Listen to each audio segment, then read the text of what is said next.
In 1967, American forces in South Vietnam launched a series of powerful attacks on the Vietnamese communist guerrillas. The aim was to take the war to the NLF's biggest units by attacking their bases in overwhelming strength.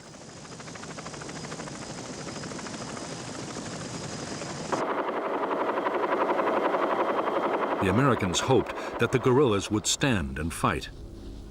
They could then annihilate them with vastly superior firepower.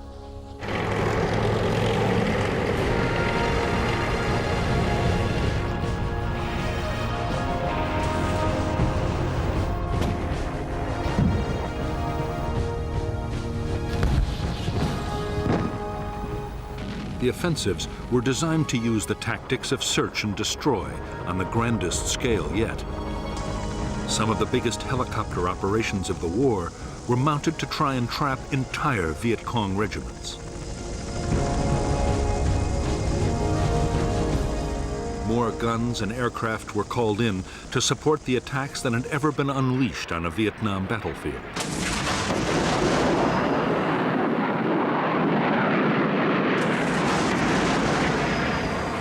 The Americans meant to damage the Viet Cong so badly they would be unable to carry on the war. In fact, the Americans would fail to wipe out the Viet Cong's biggest units. Despite heavy losses in men and equipment, the guerrillas would return even stronger, ready to launch their own offensive campaign.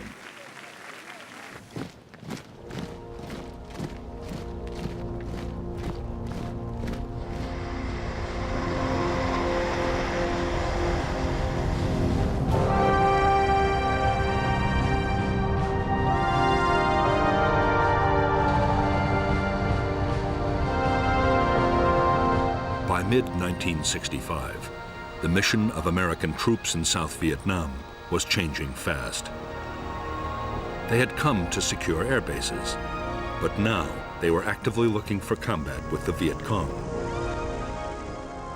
On May 18, 1965, the 173rd Airborne Brigade, the first U.S. Army infantry unit to arrive in Vietnam, began operations.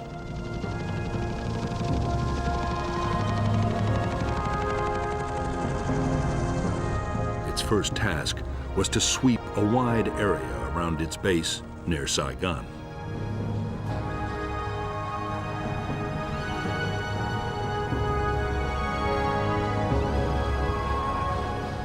The 173rd met no real resistance. There were thousands of Viet Cong troops in the Saigon area, but they remained elusive.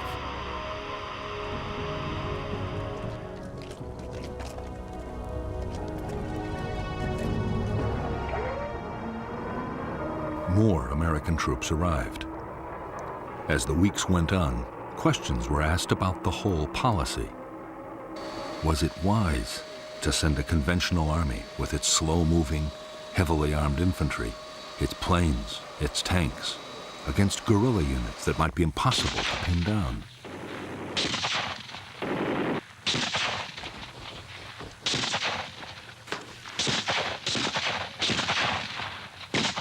The U.S. commander in Vietnam, General William C. Westmoreland, insisted that the Army could find and beat the enemy. There were soon encouraging signs. In August 1965, in Operation Starlight, U.S. Marines surrounded a Viet Cong regiment of 2,000 men and defeated them in a full-scale battle.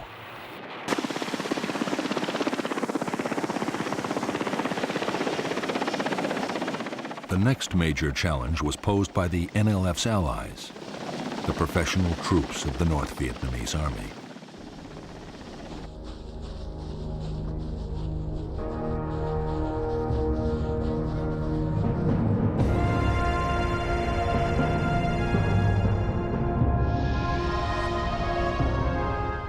By September 1965, two North Vietnamese Army regiments, the 32nd and the 33rd, had moved down the Ho Chi Minh Trail and infiltrated from Cambodia into South Vietnam.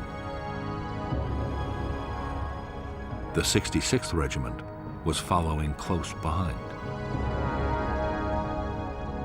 The plan was to take the provincial capital, Pleiku, and advance along Highway 19 to the coast at Khe Sanh, splitting the south in two.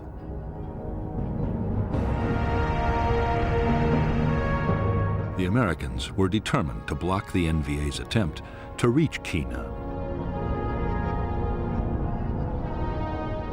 The idea was to place in the An-Khe Valley the most mobile force they possessed, the 1st Air Cavalry Division.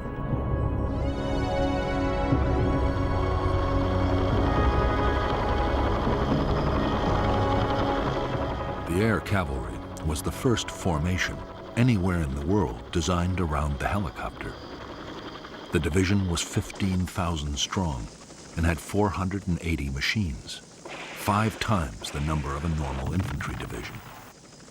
The whole idea had, until recently, been an experiment with an eye to any future war in Europe.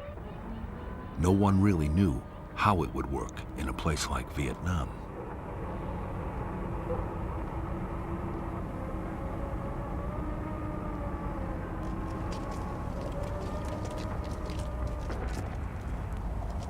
Combat units of the 1st Cavalry began to arrive at An-Khe in mid-September 1965.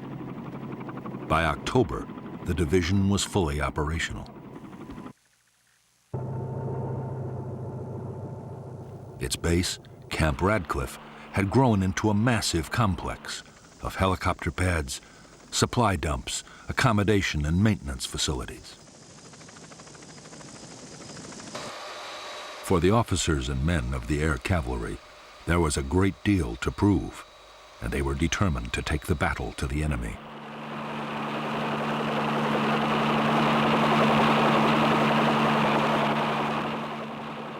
For their part, North Vietnamese Army commanders were just as keen for a fight as the Americans. Their 6,000 troops, already in the border area, meant to keep up the pressure on South Vietnamese government forces. At the same time, they aimed to find out how well U.S. troops would fight and how their own soldiers would cope with American weapons and tactics.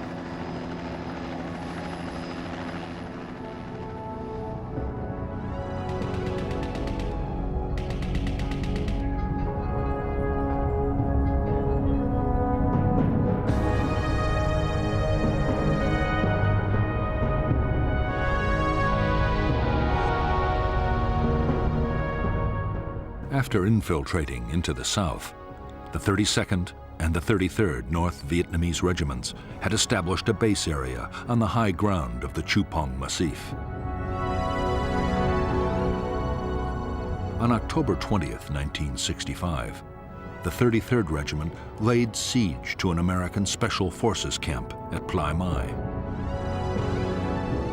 After a siege that lasted 6 days, the South Vietnamese Army, backed by the U.S. Air Cavalry, secured that camp, and both NVA regiments withdrew to the Chupong.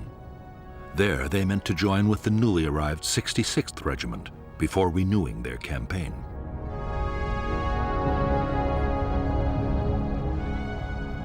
The American plan was to fly in the whole of the 1st Battalion of the 7th Cavalry to find the NVA regiments. It was the first time U.S. troops would face NVA regulars. The first step was to create an artillery fire support base near the Chupong at Landing Zone Falcon. Next, the lead elements of the 1st Battalion landed at LZ X-Ray. Right in front of them were nearly all the 66th and 33rd NVA regiments.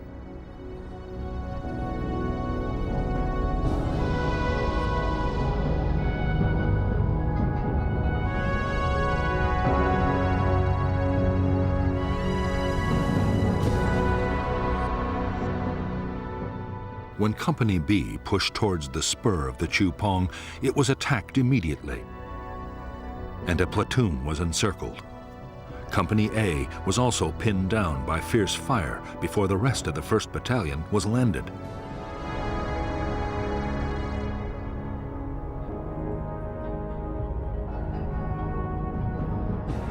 A and B companies then launched attacks to relieve the encircled platoon, but were driven back.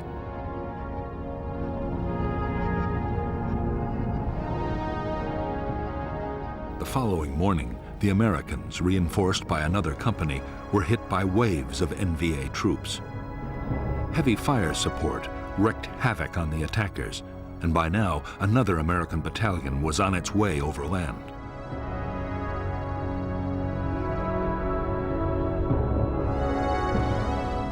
Conceding defeat, the shattered North Vietnamese regiments began to pull back towards the Ia Trang Valley in the safety of Cambodia.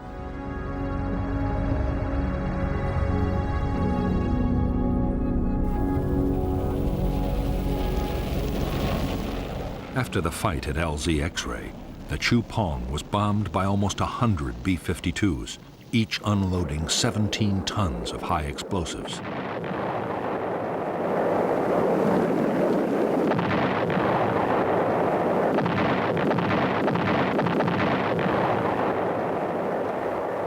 For the next 10 days, the NVA regiments were pursued relentlessly by the Americans. But although the North Vietnamese were in retreat, they were still capable of hitting back.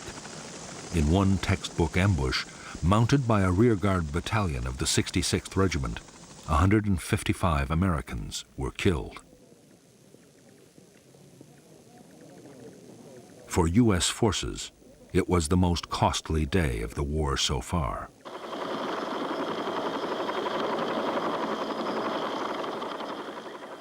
In the Battle of the Ia Trang Valley and the Pleiku operation, the 1st Cavalry Division lost 300 dead.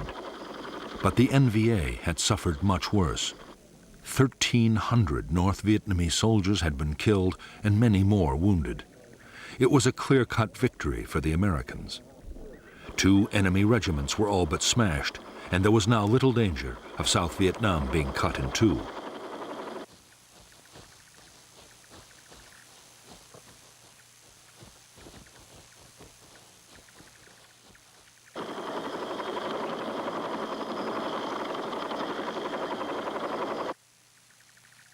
The Ia Trang battle was a major boost for U.S. commanders.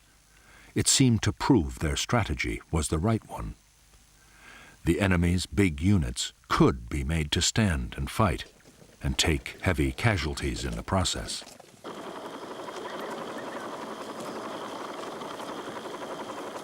If the Communists could be forced into more battles like Ia Trang, they would quickly suffer such losses they would have to abandon their whole campaign.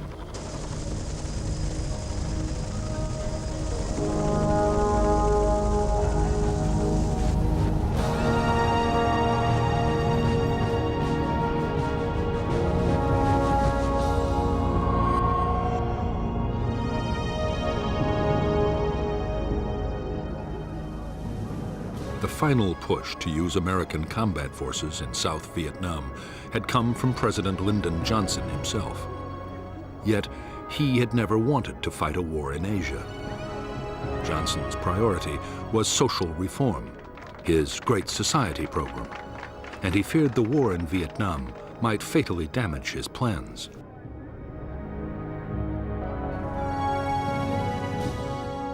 The problem for Johnson was that if the war grew unpopular, it could cost him the political support his program needed. On the other hand, if Vietnam was lost to communism, it would be just as damaging.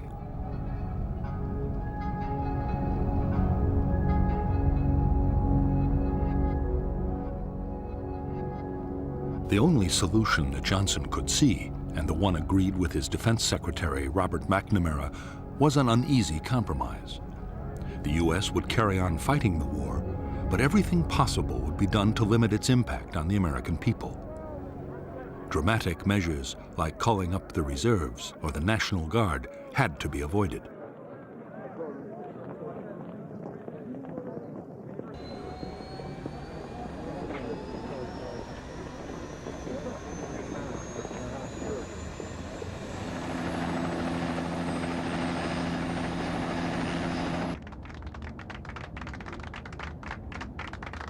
Above all, Johnson was determined to keep China and the Soviet Union out of the conflict in Vietnam.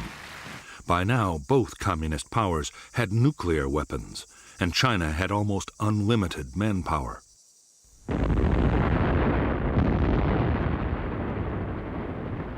fighting the Chinese in Asia, would demand millions of American troops and cost untold casualties.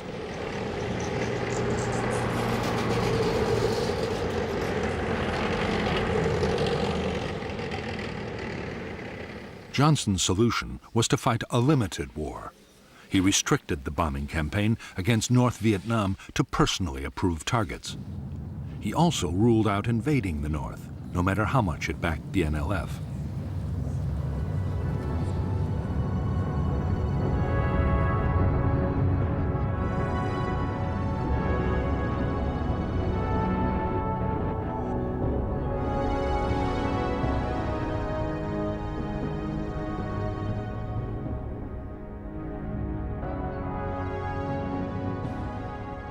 In fact, General Westmoreland, the U.S. commander in South Vietnam, had no desire yet to go into what he felt were communist sanctuaries in neighboring countries. But what he did want was a much more effective bombing campaign to cut the flow of supplies and men to the guerrillas.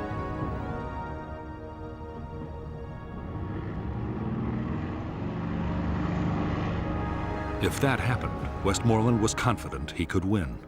He would need more troops, but once he had built up his forces, he was sure he could seize the initiative.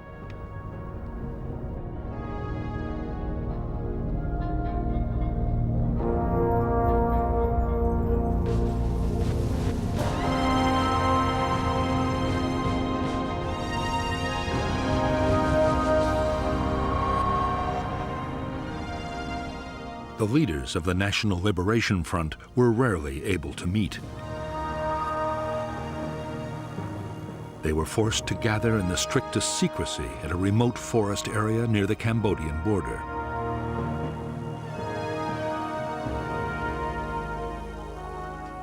The fear was that a single American bombing raid could wipe out the leadership at a stroke.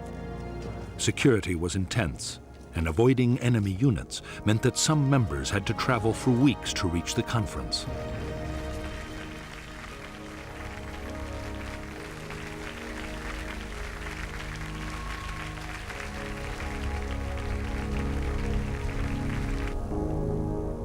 The Central Committee had 52 members and was led by the chairman Nguyen Hue To. To was a French-educated lawyer and to many in South Vietnam, the acceptable moderate face of the Viet Cong.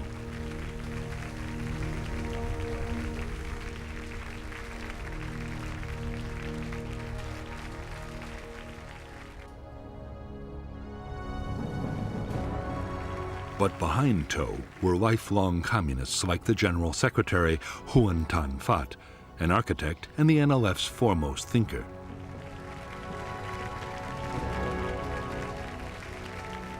Another hardliner was the French-educated lawyer Tran Bu Kim, one of the NLF's founders.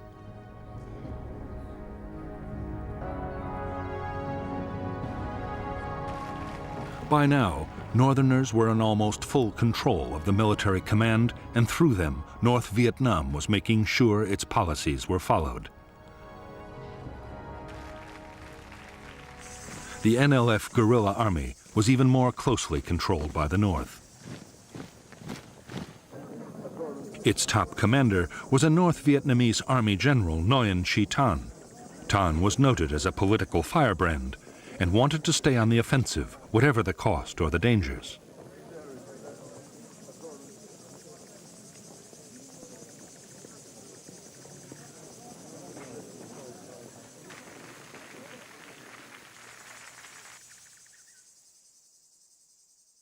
Thanh was equal in rank to the North Vietnamese Defense Minister, General Giap, who favored a more cautious approach in the South, now that American firepower had entered the equation.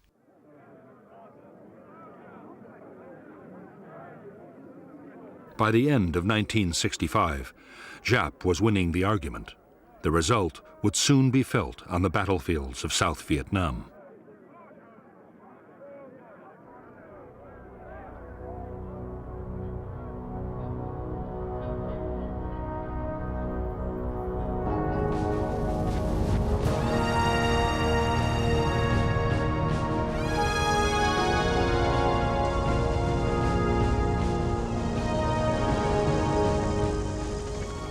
When American combat troops had first arrived in Vietnam, few U.S. officials had believed that the South could survive.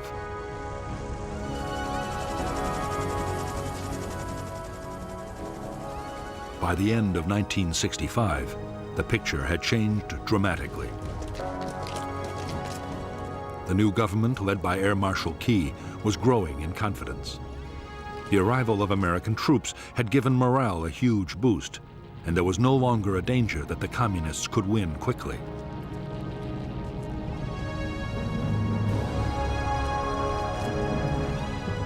For General Westmoreland, the next stage was to go on the offensive against the Viet Cong. His aim was to take on the enemy's big formations on the battlefield and eliminate them one by one.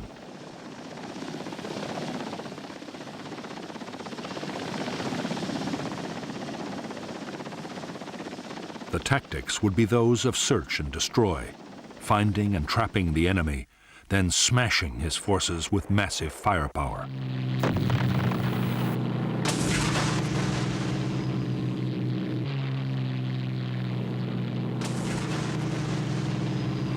General Westmoreland's strategy would be to wear the Viet Cong down by relentless attrition.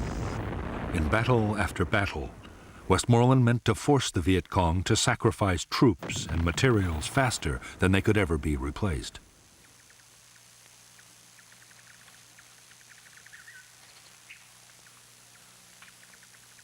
The measure of success would be the amount of supplies destroyed, the number of bases knocked out, and above all, the body count, the number of enemy soldiers actually killed in battle.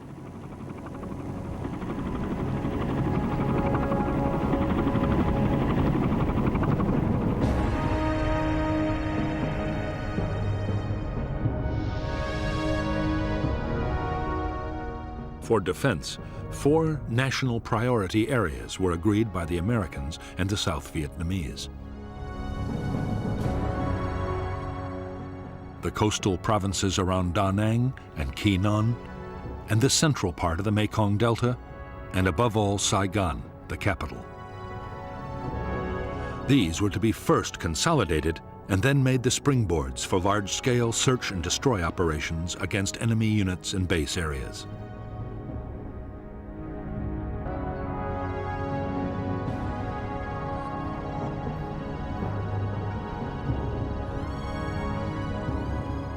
The greatest Viet Cong concentrations in the whole of South Vietnam were known to lie between the capital and the Cambodian border.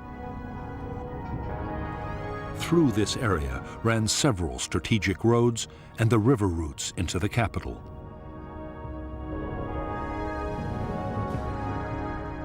There were believed to be enemy bases in the Iron Triangle, War Zone C, and War Zone D.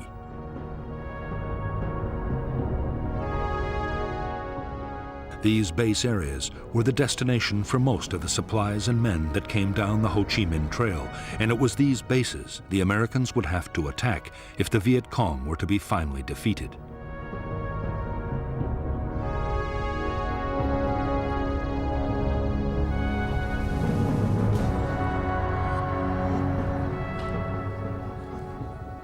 A key part of the American strategy was to stop the Viet Cong, replacing the men and supplies they lost in battle. The Commando Hunt bombing campaign was hitting the North Vietnamese transport system and the staging areas for troops infiltrating down to the south.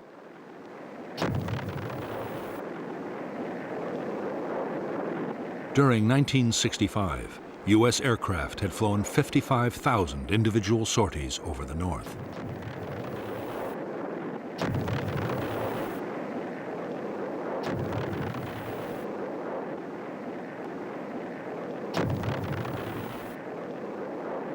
In the South itself, the Americans meant to take over most of the fighting. The U.S. forces were better armed and trained than South Vietnamese government troops.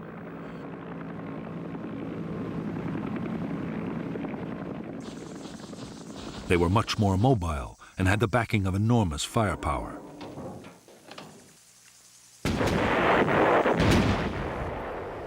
Meanwhile, to the intense frustration of many South Vietnamese army commanders, Government forces would deal mainly with local security.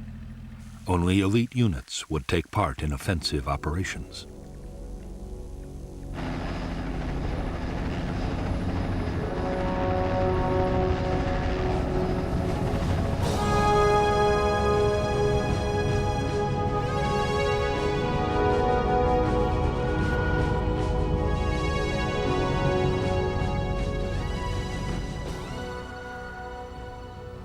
In December 1965, Ho Chi Minh and the North Vietnamese leadership ordered a change in the way the war in the South was to be fought. From now on, the Viet Cong would avoid pitched battles with the Americans unless the odds were clearly in their favor. There would be more hit and run attacks and ambushes.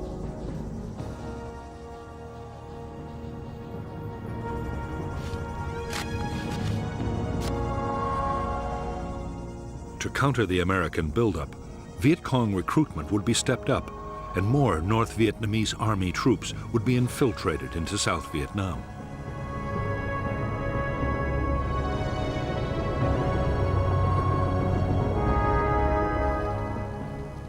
The Vietnamese communists, following the example of Chinese guerrillas before them, had always given the highest priority to creating safe base areas. They were training grounds, logistics centers, and headquarters.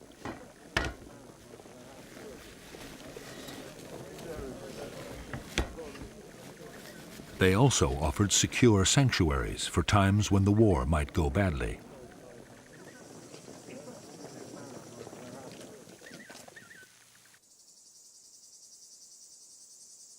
Hiding the base areas had always been a high priority for the Viet Cong. Now, with American spotter planes everywhere, it was more vital than ever to protect them. In remote swamps or forests, there were few problems, but nearer the capital, it was much more difficult.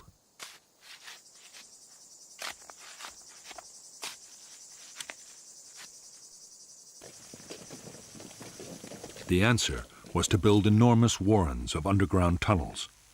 The biggest were in the Iron Triangle and in the Cu Chi district, only 20 miles from Saigon.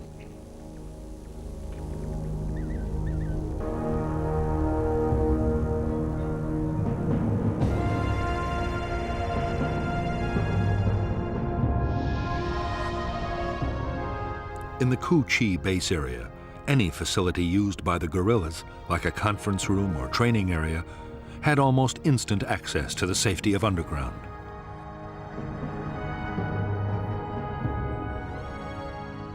Hidden trapdoors led below, past guarded chambers to long passages. At regular intervals, branches led back to the surface and other secret entrances. Some openings were even concealed beneath the waters of streams or canals.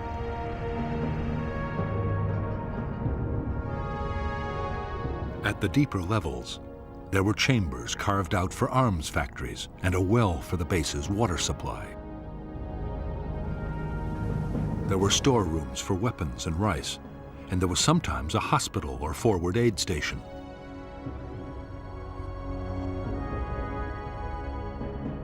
Long communication tunnels connected the base with other distant complexes.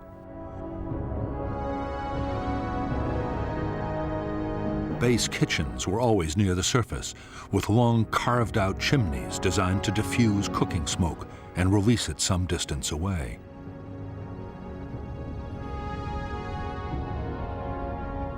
Near the kitchens were the guerrillas' sleeping chambers, where they could survive for weeks at a time if need be. Everywhere on the top level, there were tunnels leading back upwards to hundreds of hidden firing posts for defense of the base.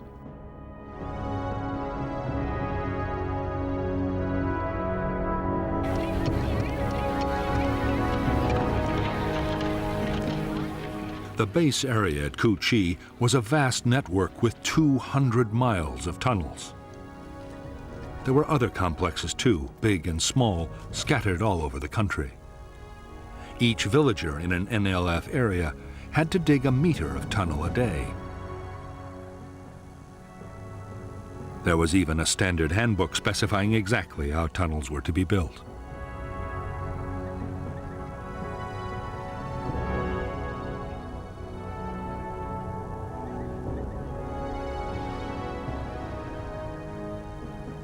The orders coming from NLF headquarters were absolutely clear. Tunnels were not to be treated as mere shelters. They were to be fighting bases, able to provide continuous support for troops.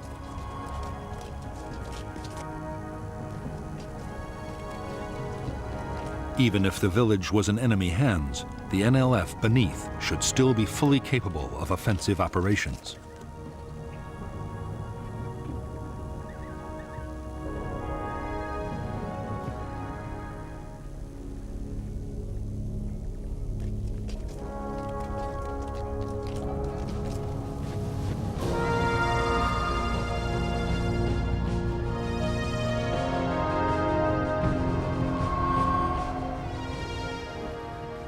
When Washington had decided to send American troops to fight the Viet Cong, the biggest question had been how many would be needed to win.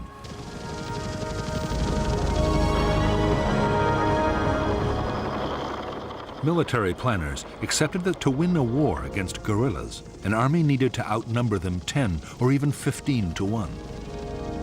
But American generals were now arguing that the Viet Cong was no longer a guerrilla force, but a conventional army of big units.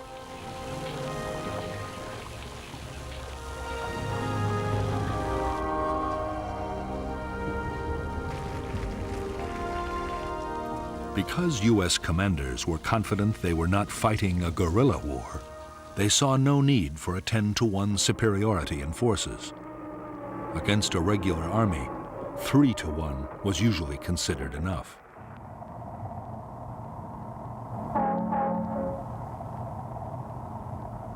$400,000 U.S. troops, plus the South Vietnamese army, would be just sufficient to reach that target.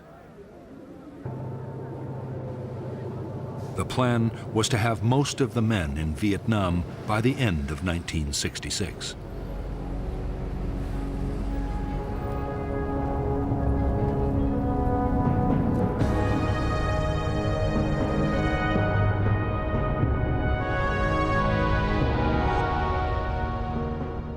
The South Vietnamese army had divided the country into 4 tactical zones, with an army corps in each. As American forces arrived, Military Assistance Command headquarters in Saigon assigned them to a corps' tactical zone.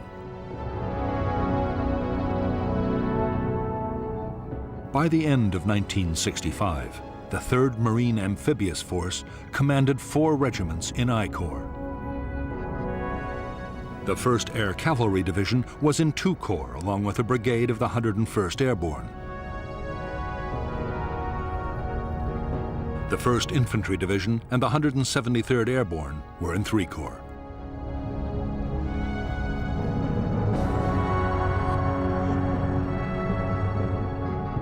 During 1966, the plan was to build up U.S. strength by 2 Marine regiments, 3 Army divisions, an armored cavalry regiment, and 2 light infantry brigades.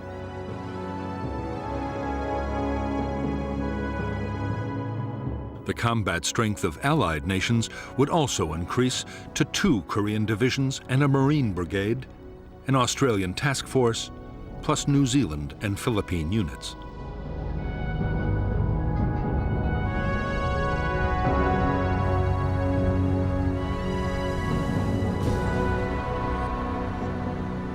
By late December 1965, almost 150,000 U.S. troops had arrived in Vietnam. The Air Force had over 500 aircraft at 8 bases. The huge scale of the buildup had placed an incredible strain on facilities and installations.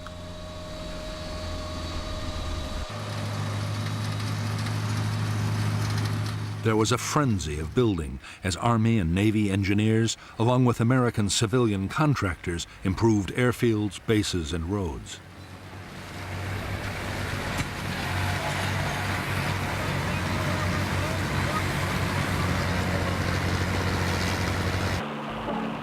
The most ambitious construction project of all was a gigantic port and logistics base at Cam Ranh Bay. The whole effort was to cost $100 million, but the new facility would quickly ease the pressure on Saigon's overloaded docks. By now, American supplies arriving in Vietnam by sea were topping 300,000 tons a month and rising fast.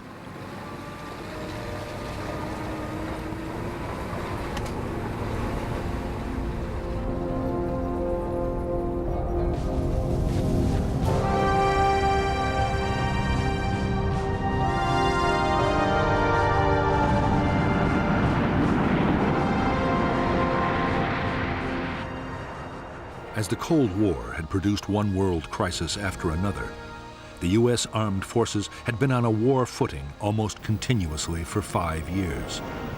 Budgets were generous, and all the services were superbly well equipped and trained.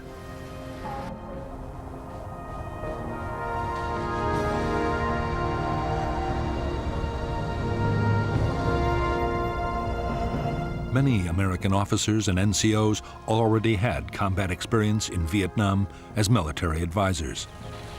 Most of the more senior personnel had fought in World War II and Korea.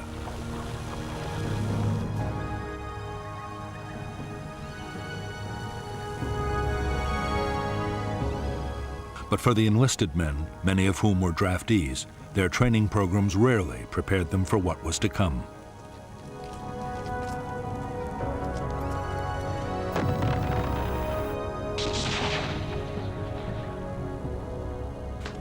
Even to the best trained soldiers, the reality of arriving in Vietnam could come as a shock. The climate was exhausting, with extremes of heat and humidity. The Vietnamese people and their culture were totally unfamiliar. Many American soldiers were from U.S. cities, and the lives of Southeast Asian peasants were beyond anything they knew.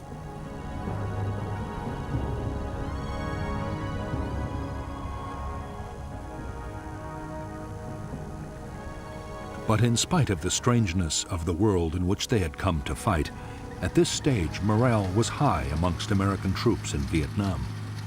There was confidence in the Army's leadership, and most units had a strong sense of camaraderie. There was also the knowledge that a soldier's basic tour of duty was a finite 13 months and 14 days.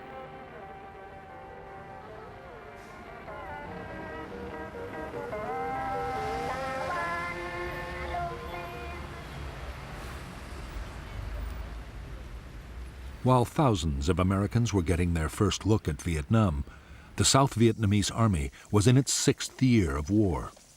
Most of the Army's 300,000 soldiers were reluctant conscripts. Many were underfed, and desertions were outstripping recruitment by 2,000 a month.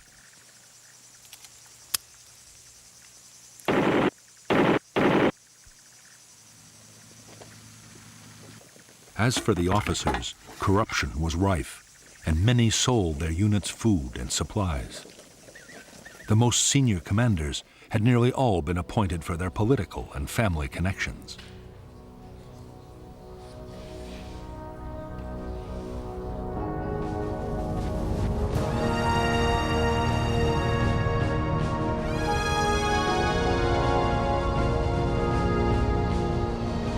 For years, the basic infantry weapon of the American soldier had been the M14 rifle.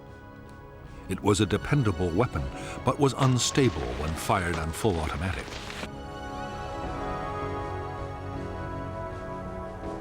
The M14 would stay in service with some units for a long time yet. But a new weapon was starting to reach the troops in Vietnam.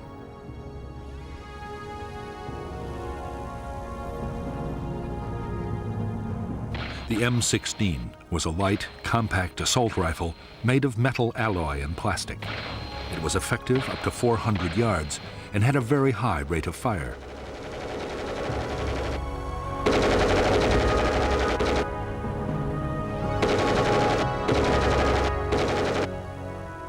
Although on paper the M16 seemed to offer the infantryman everything he could wish for in a rifle, the reality was very different on the battlefield. The M16 was prone to jamming, a nightmare for the soldier in a firefight. The problem was reduced by scrupulous cleaning, and later modifications would cure the problem completely. But in the meantime, many men viewed the M16 with deep mistrust.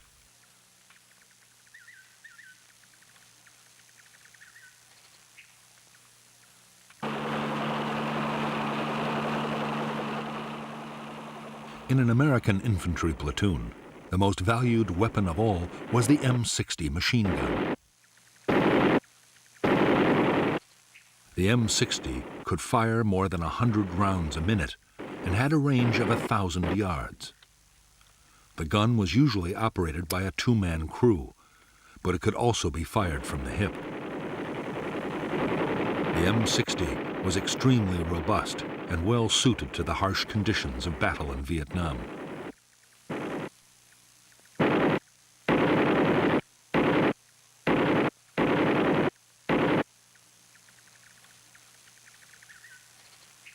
As well as the weapons they took with them into the field, American infantry could call on heavy fire support at any time.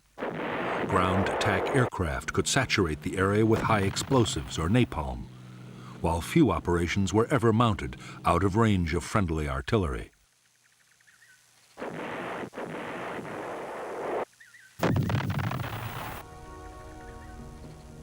Unlike aircraft, guns were not affected by weather or visibility, and they were extremely accurate.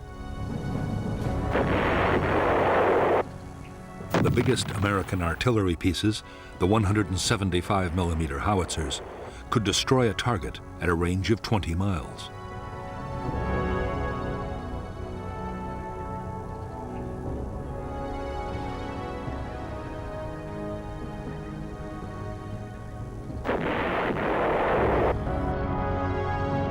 By now, every infantry division depended heavily on helicopters to maneuver its forces on the battlefield and to carry supplies and heavy equipment.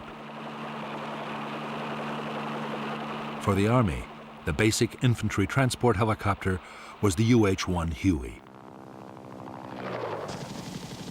The men called it a slick because its frame was uncluttered by guns or rockets.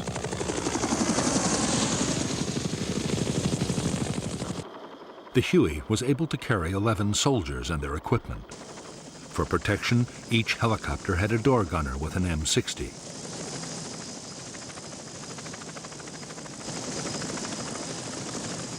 As well as Hueys for transporting infantry and general supplies, there were Huey gunships for escort and assault. The gunships were armed with a formidable array of rockets, machine guns, and grenade launchers.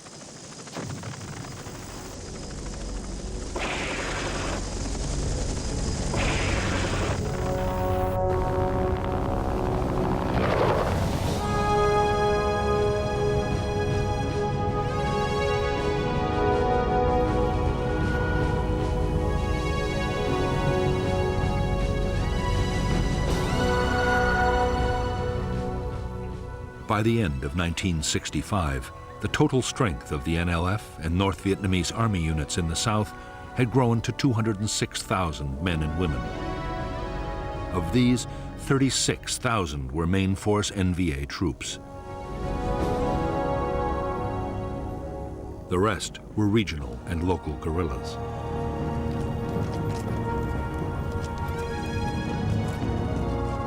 The main force Viet Cong units were used to launch large-scale offensives over a wide area. They were uniformed, full-time soldiers. Regional forces were also full-time, but they operated inside their own districts. If necessary, their units could come together to make bigger formations for a large-scale attack. If enemy pressure became too great, they could break again down into smaller units and scatter.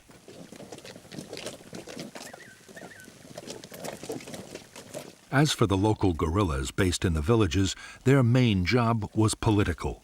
They were a constant reminder of the armed presence of the Viet Cong and worked to increase local support.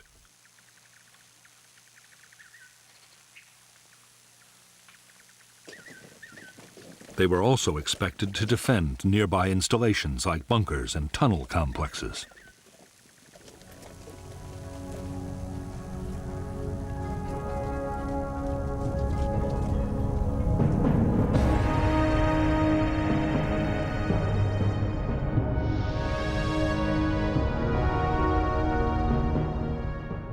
Viet Cong forces were commanded by the Central Office for South Vietnam, near the Cambodian border. The NLF deployed 2 divisions, the 9th with 3 regiments and the 5th with 2. 4 more regiments were independent main force units.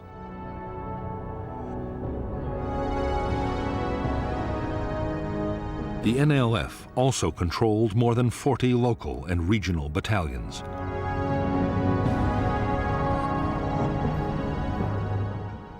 Further north, all communist operations were run by the North Vietnamese Army.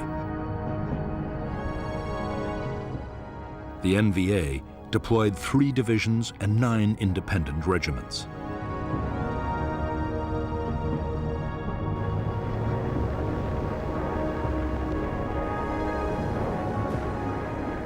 In 1965, American aircraft made tens of thousands of bombing attacks against the Ho Chi Minh supply trail and on logistic centers in North Vietnam.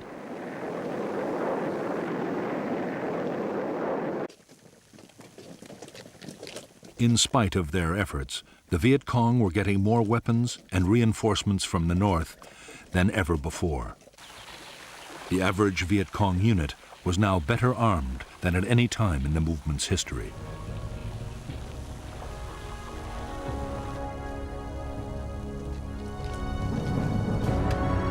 Although the guerrillas depended on the Ho Chi Minh Trail for arms, ammunition, and special equipment, 21 tons a day was enough to keep them fighting.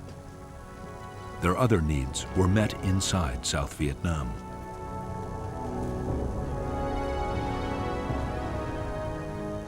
To feed the troops, rice taxes were imposed on farmers, and every possible local resource was used and reused. Nothing was wasted. Even the American supplies and containers left behind on the battlefield were put to some military purpose.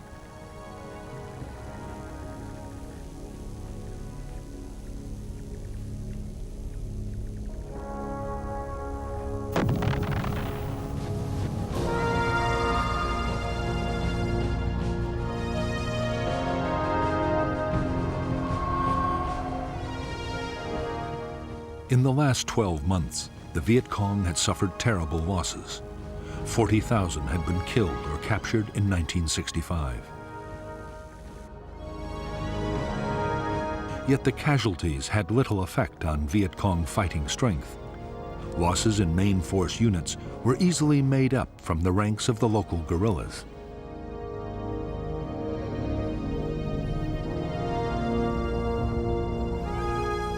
The biggest problem was the high casualty rate among officers.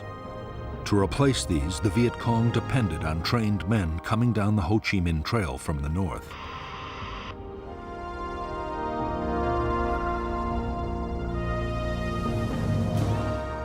One in 10 Viet Cong were now northern, and the Viet Cong was increasingly run by the northerners right down to the village level.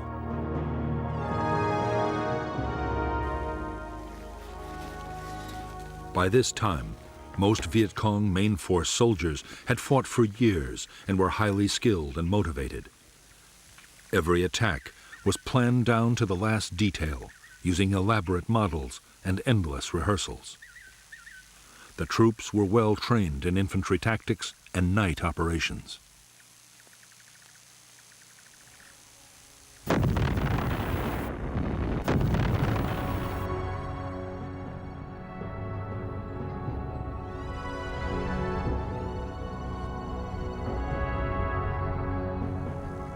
They were also masters of camouflage.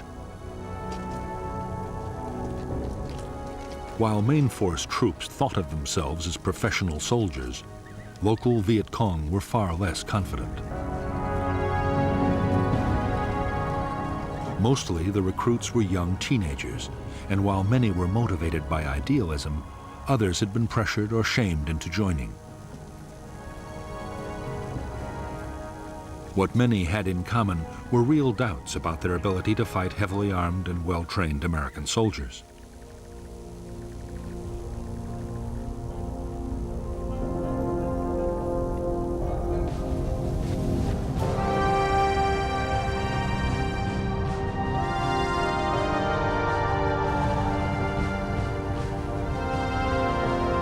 Most main force Viet Cong troops were now armed with a superb assault rifle.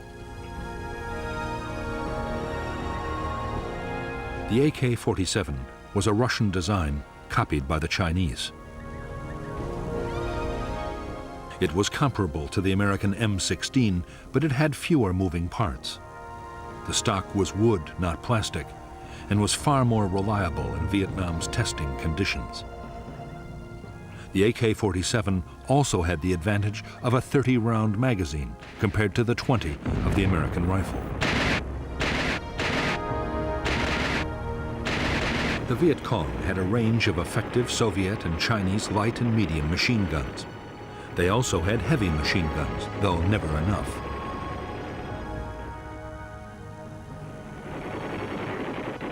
The bigger weapons were especially valued for defense against American helicopters.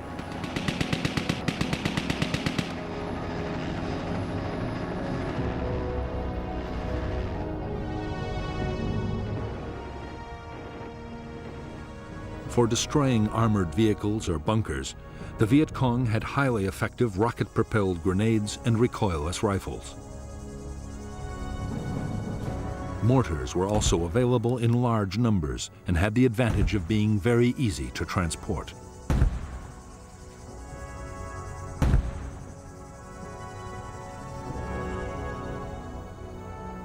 Many weapons, including booby traps and mines, were homemade in the villages.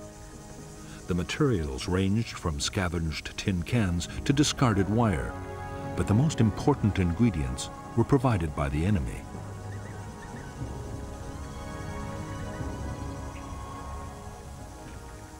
In a year, dud American bombs could leave more than 20,000 tons of explosives scattered around the Vietnamese countryside. After air raids, volunteers retrieved the duds, and the dangerous business of creating a new weapon began. In 1966, locally made devices would kill more than 1,000 American soldiers.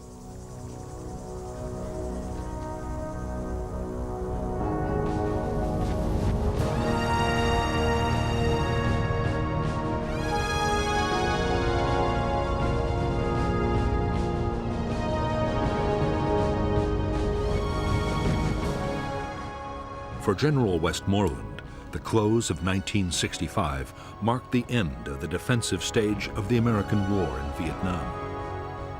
In the coming year, he meant to complete his buildup. Then he would launch the full-scale offensives that would lead to final victory.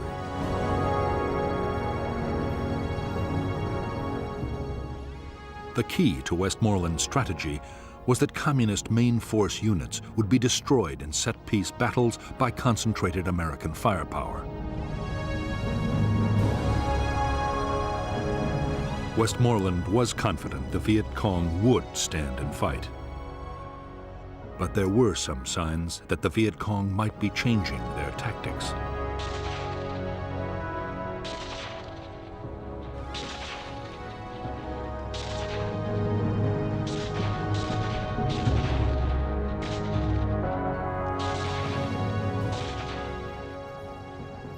In the last weeks of 1965, the Viet Cong concentrated their attacks on poorly defended targets, like isolated outposts and remote towns. Strong South Vietnamese or American forces were making contact with big guerrilla units less and less often. At the same time, there were more sniping incidents and ambushes. As a result, While Viet Cong casualties went down, American and South Vietnamese army losses increased dramatically.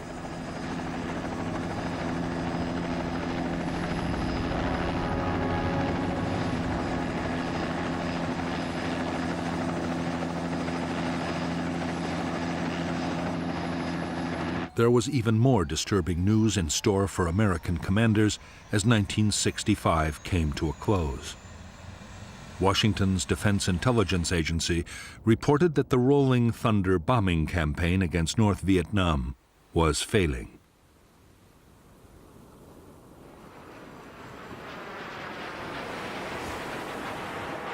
After 10 months of increasingly fierce air attacks, the North showed no signs it was about to give up its support for the Viet Cong. Nor had the bombing staunched the flow of men and supplies to the guerrillas. That meant only one thing. The real contest was still to come on the battlefields of South Vietnam.